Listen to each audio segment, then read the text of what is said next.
आज मैं नागरिक शास्त्र विषय के बारे में बात करूंगा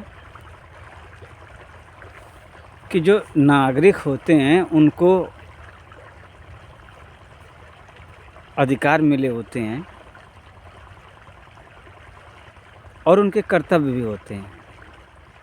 जो नागरिक शास्त्र का अध्ययन मानव करता है या कराने का उद्देश्य होता है कि प्रत्येक मानव अपने अधिकारों को भी समझे, साथ साथ अपने कर्तव्यों को भी समझे। यदि कोई नागरिक शास्त्र पढ़ा हुआ व्यक्ति है, उसमें विद्वान हो जाता है, कहा जाता है कि वो विद्वान हो गया, यदि उसमें उसके व्यवहार में ही ना वो नियम मिले जो वो पढ़ के आया है, तो उसको पढ़ने से फ़ायदा क्या। जैसे हमारे संविधान में अधिकार दिए गए हैं और कर्तव्य भी दिए गए हैं, पर लोग अधिकारों की बात तो करते हैं पर अपने कर्तव्य भूल जाते हैं। मैंने नागरिक शास्त्र में पढ़ा था क्लास 7 में, एक लाइन लिखी थी कि पढ़ने और लिखने के बाद व्यक्ति क्या करता है कि वो अपने अधिकारों को तो याद रखता है पर अपने कर्तव्य भूल जाता है। मैंने क्लास 7 में इस बात को समझा था। मैंने भी सोचा था मैं अपने कर्तव्यों को निभाऊंगा अधिकारों के साथ साथ।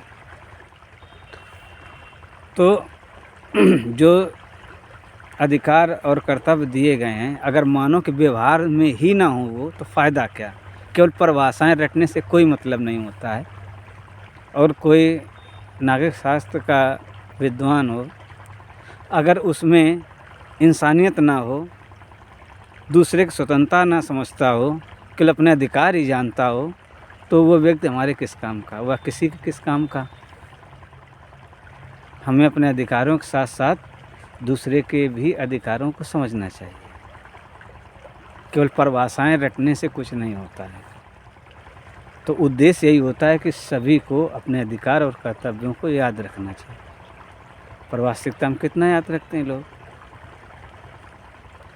हर विषय को पढ़ाने का एक सही उद्देश्य होता है ताकि मानव अपना जीवन भी अच्छा करे और साथ साथ दूसरे का भी जीवन अच्छा करने का प्रयास करे। तो जो नागरिक शास्त्र पढ़ने का जो निष्कर्ष होता है बस वही होता है कि आपके व्यवहार में इंसानियत आनी चाहिए। और इंसानियत व्यापक होती है, बातों में केवल नहीं होना चाहिए। फ़िलहाल आप समझिएगा जितना मैंने कहा, केवल उस पर मत टिकिएगा। नाक बंद करके मेरी बात मानिएगा, समझिएगा।